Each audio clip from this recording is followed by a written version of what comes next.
நாம இப்ப இந்த வீடியோல எதை பத்தி பார்க்க போறோம் அப்படின்னா, நம்முடைய சேயோன் ஐஏஎஸ் அகாடமி சார்பாக தினம் 10 கேள்விகள் வந்து கொடுத்துட்டு இருக்கோம். அதுல டே 34க்கான ஒரு 10 கொஸ்டின் தான் பார்க்க போறோம். ஓகே பாருங்க. பளிங்கு சுவர்களில் வண்ணக்கற்கள் பதிக்கும் பியாட்ரா தூரா கலை யாருடைய காலத்தில் புகழ் பெற்றது? தெரிஞ்ச ஆன்சர் பண்ணுங்க. நலன்பூரி அரசு என்ற கோட்பாடு அரசியலமைப்பில் எதில் இடம்பெற்றுள்ளது? இந்திய பங்கு சந்தையிலிருந்து மிக எளிதாக வெளியேறக்கூடிய முதலீடு எது? ஸ்ரீநகரையும் கன்னியாகுமரியும் இணைக்கும் மிக நீளமான தேசிய நெடுஞ்சாலை எது? இந்தியாவின் பறவை மனிதர் என்று அழைக்கப்படக்கூடியவர் யார்? குப்தர் காலத்தில் விஸ்டி என்பது எதை குறிக்கிறது? மாநிலங்களவை உறுப்பினர்களின் பதவி காலம் எவ்வளவு? அரசாங்கத்தின் மொத்த வருவாய்க்கும் மொத்த செலவுக்கும் உள்ள பற்றாக்குறை எவ்வாறு அழைக்கப்படுகிறது? இந்திய பகுதியில் அமைந்துள்ள மிக உயர்ந்த சிகரம் எது? பாரிஸ் காலநிலை ஒப்பந்தம் எந்த மாநாட்டில் எட்டப்பட்டது? ஓகே பாருங்க. ஃபர்ஸ்ட் கொஸ்டின் பாருங்க. பளிங்கு சுவர்களில் வண்ணக்கற்கள் பதிக்கும் பியாட்ரா துர்கா கலை யாருடைய காலத்தில் புகழ் பெற்றது? முகலாயர் காலத்துல புகழ் பெற்றது. முகலாயர்கள்னாவே கட்டிடக்கலையோட இளவரசரா இருக்கக்கூடியவர் யாரு? புலியார்களின் இளவரசர், கட்டிடக்கலையின் இளவரசராக இருக்கக்கூடிய ஷாஜகான். ஷாஜகானுடைய ஆட்சி காலம். நலன்பூரி அரசு கோட்பாடு அரசியலமைப்பில் எங்கு இடம் பெற்றிருக்கு? ஓகேவா?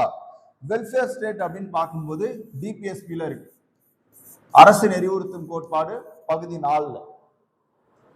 இந்திய பங்கு சந்தையிலிருந்து மிக எளிதாக வெளியேறக்கூடிய முதலீடு FBI. ஓகேவா? ஃபாரின் போர்ட்போலியோ இன்வெஸ்ட்மெண்ட் அப்படின்னு சொல்லுவாங்க. இது வந்து பாத்தீங்க அப்படின்னா இந்திய பங்கு சந்தையிலிருந்து மிக எளிதாக வெளியேறக்கூடிய முதலீடு அப்படின்னு பார்ப்போம். இதுல FDI இருக்கு. FDI வந்து அவ்வளவு சீக்கிரம் வெளியேறாது, ஏன்னா இது ஃபாரின் டைரக்ட் இன்வெஸ்ட்மெண்ட். இதுக்கும் ஃபாரின் போர்ட்போலியோ இன்வெஸ்ட்மெண்ட்டுக்கும் நிறைய வித்தியாசம் இருக்கு. இந்த ஃபாரின் போர்ட்போலியோ இன்வெஸ்ட்மெண்ட் பெரிதா எங்க பண்ணுவாங்க அப்படின்னா இந்திய பங்கு சந்தைகள்ல பண்ணுவாங்க. ஸ்ரீநகரையும் கன்னியாகுமரியும் இணைக்கும் மிக நீளமான தேசிய நெடுஞ்சாலை எது அப்படின்னா நேஷனல் ஹைவே 44. National highway 44. இந்தியாவின் பறவை மனிதர் வந்து பாத்தீங்க அப்படின்னா சலீம் அலி. இந்தியாவின் பறவை மனிதர் சலீம் அலி. குப்தர் காலத்தில் விஸ்டி, இங்க பாருங்க, விஸ்டி அப்படின்னா இலவச கட்டாய உழைப்பு. இலவச கட்டாய உழைப்பு. இதே இடத்துல நம்ம ரண்ய வெய்தி அப்படின்றதும் பார்ப்போம். அதுக்கு கட்டாய உழைப்பு ரண்ய வெய்தி. இதுக்கு என்ன அப்படின்னா கட்டாய உழைப்பு அப்படின்றத பார்ப்போம். விஸ்டி அப்படின்னா இலவச கட்டாய உழைப்பு. மாநிலங்களவை உறுப்பினரின் பதவி காலம் வந்து பாத்தீங்கன்னா 6 ஆண்டுகள். மாநிலங்களவை உறுப்பினரின் பதவி காலம் எத்தனை ஆண்டுகள்? 6 ஆண்டுகள். அரசாங்கத்தின் மொத்த வருவாய்க்கும் மொத்த செலவுக்கும் உள்ள பற்றாக்குறை. ஓகேவா? இப்போ வந்து பாத்தீங்க அப்படின்னா வருவாய் குறைஞ்சு செலவு அதிகரிக்கும் போது அதை என்ன சொல்லுவோம்? நிதி பற்றாக்குறை அப்படின்னு சொல்லுவோம். ஓகேவா? நிதி பற்றாக்குறை. இந்திய பகுதியில் அமைந்துள்ள மிக உயர்ந்த சிகரம் எது அப்படின்னு பாத்தீங்கன்னா கஞ்சன்ஜங்கா.